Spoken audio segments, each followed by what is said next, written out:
आज हम एक बहुत ही दिलचस्प और सच कहूं तो भविष्य के नजरिए से काफी जरूरी विषय पर बात करने वाले हैं।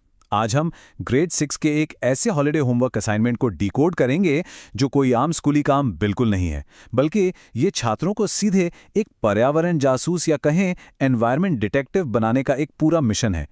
ये देखना वाकई बहुत शानदार है कि कैसे अब शिक्षा सिर्फ किताबों के पन्नों तक सीमित नहीं है, बल्कि हमारे आसपास के असल पर्यावरण से बहुत गहराई से जुड़ रही है। तो इस पूरे असाइनमेंट को समझने का हमारा ढांचा बड़ा सीधा सा रहेगा। पहले हम इस एनवायरनमेंट डिटेक्टिव मिशन के मुख्य आइडिया को समझेंगे और फिर हफ्ते दर हफ्ते इसके 5 हफ्तों के एक्शन प्लान को देखेंगे, जिसमें science investigation, maths data analysis, social science impact, English diary और आखिर में हिंदी और रिफ्लेक्शन शामिल हैं। चलिए सबसे पहले बात करते हैं मिशन के ओवरऑल कॉन्टेक्स्ट की, यानी द एनवायरनमेंट डिटेक्टिव मिशन। अब देखिए, यहाँ मैक्सफोर्ड स्कूल रोहिणी के 2026-2027 के हॉलिडे असाइनमेंट का ओरिजिनल डॉक्यूमेंट है।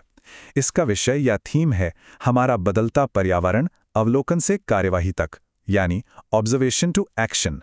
इसका सीधा सा मतलब है कि बच्चों को सिर्फ जानकारी रटनी नहीं है, उन्हें एक तरह से खोजबीन करनी है और समस्याओं का समाधान निकालना है। अब इस सवाल पे गौर कीजिए, जो इस पूरे प्रोजेक्ट की नींव है। हमारे पर्यावरण में क्या बदलाव हो रहे हैं, वे क्यों हो रहे हैं और हम उन्हें कैसे सुधार सकते हैं। ये सिर्फ बच्चों को छुट्टियों में व्यस्त रखने का कोई बहाना नहीं है। ये दिल्ली की बढ़ती गर्मी और जलवायु परिवर्तनों की एकदम रियल वर्ल्ड जांच है। ये सवाल छात्रों को अपने आसपास देखने, सवाल पूछने और खुद समाधान खोजने के लिए प्रेरित करता है।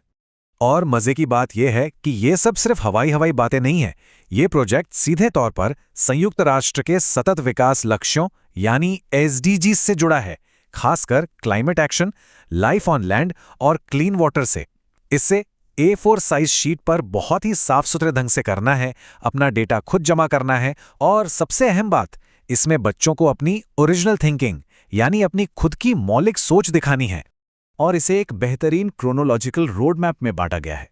मतलब विज्ञान के डेटा से शुरुआत होगी, फिर गणित में उसका विश्लेषण होगा, उसके बाद समाज पर उसका प्रभाव देखा जाएगा और अंत में अंग्रेजी और हिंदी में उसे रचनात्मक तरीके से पेश किया जाएगा। ये अपने आप में एक पूरा लर्निंग साइकिल है। चलिए अब इस रोड मैप के पहले पड़ाव पर नजर डालते हैं। पहला हफ्ता साइंस इन्वेस्टिगेशन। विज्ञान के इस पहले काम में बच्चों को एक असली रिसर्चर की तरह ये टेबल तैयार करनी है। इंटरनेट, न्यूज़ रिपोर्ट्स या अपने परिवार की मदद लेकर उन्हें 2024 से 2026 तक के मार्च, अप्रैल और मई महीनों का डेटा इकट्ठा करना है। उन्हें औसत तापमान, अत्यधिक गर्म दिनों की संख्या और बारिश के दिनों का रिकॉर्ड रखना है। सोचिए, ये उन्हें सीधा रियल साइंटिफिक डेटा के साथ काम करना सिखा रहा है। डेटा जमा करने के बाद अगला कदम है उसका विश्लेषण करना। इसके लिए उन्हें एक टी चार्ट बनाना है, जिसमें दिल्ली में मौसम परिवर्तन के 5 प्रमुख कारण और 5 प्रमुख प्रभाव लिखे हों, जैसे वायु प्रदूषण और पेड़ों की कटाई के कारण किस तरह से हीट वेव या जलभराव की स्थिति बन रही है। ये एक्टिविटी उनके अंदर कारण और प्रभाव यानी कॉज एंड इफेक्ट की गहरी समझ पैदा करती है। आगे बढ़ते हैं। दूसरा हफ्ता मैथ डेटा एनालिसिस। अब यहाँ सबसे दिलचस्प बात यह है कि विज्ञान के उस रॉ डेटा को गणित के जरिए कैसे समझा जाए। इसे हम कंप्यूटेशनल थिंकिंग कह सकते हैं। बच्चों को 2024, 2025 और 2026 के औसत तापमान की गणना करनी है, सबसे गर्म दिनों का अंतर निकालना है और ये निष्कर्ष निकालना है कि कौन सा साल सबसे ज़्यादा गर्म रहा। ये सिर्फ बोरिंग जोड़ घटाना नहीं है, ये समझना है कि जब मौसम बदलता है तो आंकड़े अपनी कहानी खुद कहते हैं। और फिर उन सभी कैलकुलेशंस को ग्राफ पेपर पर एक बार ग्राफ या लाइन ग्राफ के रूप में दिखाना है। विजुअल रिप्रेजेंटेशन से डेटा एकदम साफ हो जाता है। जब बच्चे खुद अपने हाथों से ग्राफ पर तापमान की रेखा को ऊपर जाते हुए देखेंगे, तो वो जलवायु परिवर्तन की असल गंभीरता को कहीं ज्यादा बेहतर तरीके से महसूस कर पाएंगे। अब आते हैं तीसरे हफ्ते पर, सोशल साइंस इम्पैक्ट।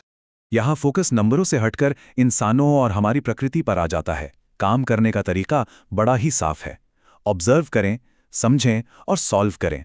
छात्रों को यह सोचना है कि इस बढ़ती गर्मी का सबसे बुरा असर किस पर पड़ रहा है। क्या वो बाहर धूप में काम करने वाले मजदूर हैं, स्ट्रीट वेंडर हैं, बेजुबान जानवर हैं या फिर पेड़ पौधे हैं। उन्हें किसी एक ग्रुप को चुनना है और उनकी तकलीफों को बारीकी से समझना है। और इस रिसर्च को प्रेजेंट करने का तरीका भी बहुत क्रिएटिव है। या तो वो बाईं तरफ दिखने वाले इस ग्रीन स्पेस जैसा एक 3D मॉडल बना सकते हैं, या फिर दाईं तरफ की तरह एक बहुत ही डिटेल्ड कॉमिक स्टाइल पोस्टर। दोनों ही तरीकों से उन्हें समस्या और उसका समाधान दुनिया के सामने रखना है। ये उनकी क्रिएटिविटी और उनकी सहानुभूति दोनों का एक बेहतरीन टेस्ट है। हम पहुंच गए हैं चौथे हफ्ते पर इंग्लिश डायरी। भाषा और पर्यावरण को एक साथ जोड़ने के लिए यहाँ छात्रों को वेदर विजर्ड्स हाई विंड्स नाम का एक छोटा सा टेक्स्ट पढ़ना है। इससे उन्हें समझ आएगा कि कैसे क्लाइमेट चेंज से तेज हवाएं और खतरनाक तूफान आते हैं। फिर उन्हें इसमें से मुख्य शब्द और तथ्य निकालकर एक ग्राफिक ऑर्गेनाइजर तैयार करना है। ये उनकी रीडिंग कॉम्प्रिहेंशन यानी पढ़कर समझने की क्षमता को बहुत मजबूत करता है। वो सब पढ़ने के बाद अब वक्त है खुद कुछ लिखने का। उन्हें खुद को एक पर्यावरण जासूस की जगह रखकर एक डायरी एंट्री लिखनी है। इसमें उन्हें अपनी खोजी गई समस्या, उसके आसपास के असर, अपनी चिंताओं और किसी एक व्यावहारिक समाधान के बारे में बताना है, और वो भी सिर्फ 80 से 100 शब्दों की एक सख्त लिमिट के अंदर। कम शब्दों में अपनी बात को प्रभावशाली ढंग से कहना, ये एक बहुत ही कमाल की स्किल है। और अब इस रोडमैप का आखिरी पड़ाव, 5वां हफ्ता, हिंदी एंड रिफ्लेक्शन। हिंदी का ये असाइनमेंट इस पूरे अनुभव को समेटने का काम करता है। इसमें बदलते पर्यावरण का एक अनुभव नाम से 6 से 8 पेज की एक खूबसूरत स्क्रैपबुक बनानी है। छात्रों को अपने आसपास के वातावरण जैसे पेड़-पौधों, पक्षियों, गर्मी और प्रदूषण के अपने निजी अनुभवों को चित्रों और सरल भाषा के जरिए पन्नों पर उतारना है। साथ ही कपड़े के थैले इस्तेमाल करने या पेड़ लगाने जैसे समाधानों पर भी बात करनी है। इस पूरे प्रोजेक्ट का समापन एक बहुत ही छोटे लेकिन बेहद दमदार सवाल के साथ होता है। पर्यावरण को बचाने के लिए कौन सी एक आदत शुरू करनी चाहिए और कौन सी एक आदत छोड़ देनी चाहिए? और सच कहूं तो यही इस पूरे मिशन का असली मकसद है। सिर्फ डेटा जमा करना नहीं, बल्कि असल जिंदगी में हमारे बर्ताव को बदलना। हमें सोचना होगा कि व्यक्तिगत स्तर पर अपने पर्यावरण के लिए हम आज से ही क्या बदलाव ला सकते हैं। और इसी विचार के साथ हम आज का ये विश्लेषण यहीं खत्म करते हैं।